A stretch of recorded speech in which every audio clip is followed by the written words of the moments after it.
This is a tribute to my son's first hot rod, a 1985 Chevy Corvette.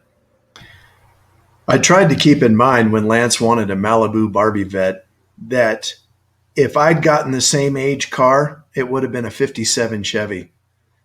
So he saved his money and for $4,200 found an 85 Vette in decent shape. Previously, it had a hand-me-down 4Runner, which had the 3-point slow motor and a serious overheating problem that melted the motor. And then we found a really great deal on a 2013 Subaru that had an oil consumption issue. We were fortunate to take advantage of the extended warranty at 99,600 miles.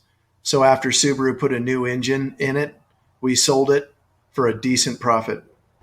We were very fortunate to get the original shop manual with all the torque specs, fill quantities, and great shop instructions. And no, his friend isn't that short. They just had the passenger seat out of the car for a while. Inevitably, though, the problem started up, and the old salad shooter wheels were shaking so bad, the tire shop took 3.5 pounds of weight out of the rims just trying to get them balanced. The droning in the passenger compartment was unbearable with the cheap mufflers. I threatened to put some David Hasselhoff tips on there. When he first got the car, we were pretty sure he was going to the Navy. And now that he's clear across the country, he's asking to have it shipped to him. So I'm left with the task of reassembling a 3/4 disassembled 85 Corvette that I didn't take apart. Join us a little bit on the journey here while we get it ready to ship in the next couple of days. All right, I got the shifter bracket back on and I torqued all of the pan bolts, and you are right, I didn't see a leak. So I got it into neutral. So now I can spin the tires.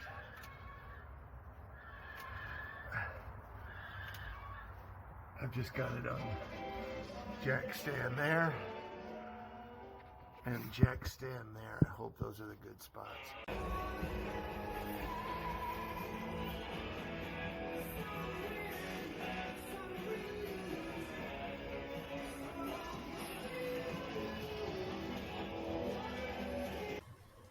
But like anything, we chased leaks, we tried to fix rattles, and tried to solve electrical problems.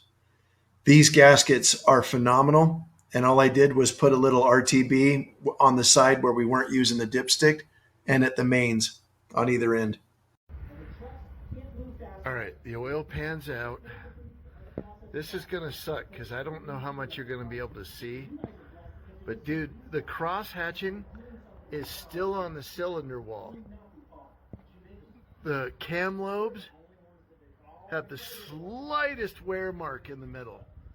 I stuck a feeler gauge between the main bearings, and it felt pretty darn snug. There's the bottom of the piston. It's there's some crispies in there, but I think we could clean this up.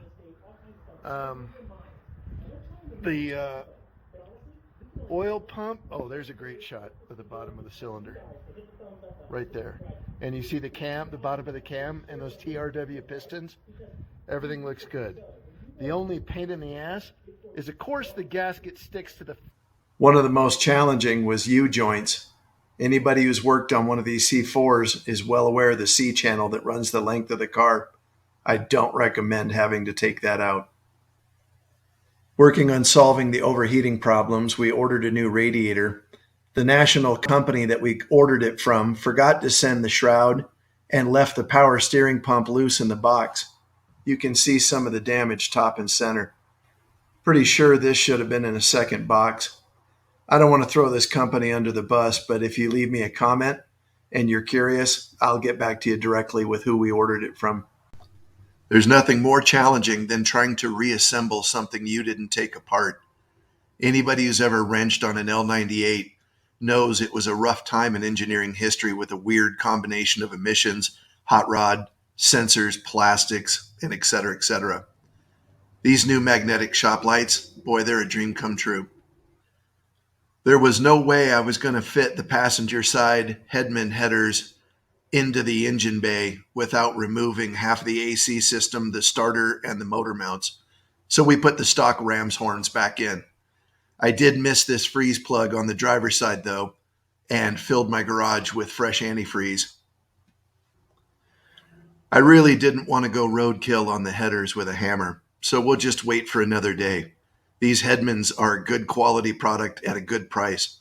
So for now, we'll put the old ram's horns back in. And of course, it's the lower transmission cooler line that I can't seem to get in there straight. It's wet with ATF around the fitting. It's holding enough that I don't mind the one drip, but man, that sure sucks. Wouldn't be a hot rod project without it. All right, so I've got it tacked up. It's taking it pretty good. I hate it when the vertical welds, after you get it done, they boil out like that one right there. All right, I'm gonna go back and try to seal it up and reach around the top best I can here.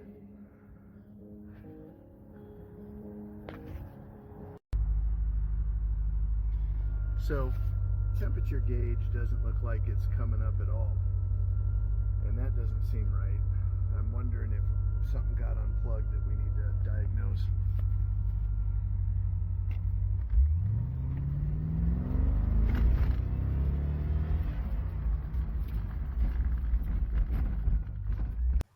Well, thank you for joining us on this brief review of a home mechanic trying to put together what is now a classic hot rod. But this picture is what it's all about. When you got your kids, top off, road tripping, and just enjoying hot rods and driving them. Like the guys from Roadkill say, don't get it right, just get it running. So we're about to ship this thing cross country, and stay tuned. I'm sure there'll be more on the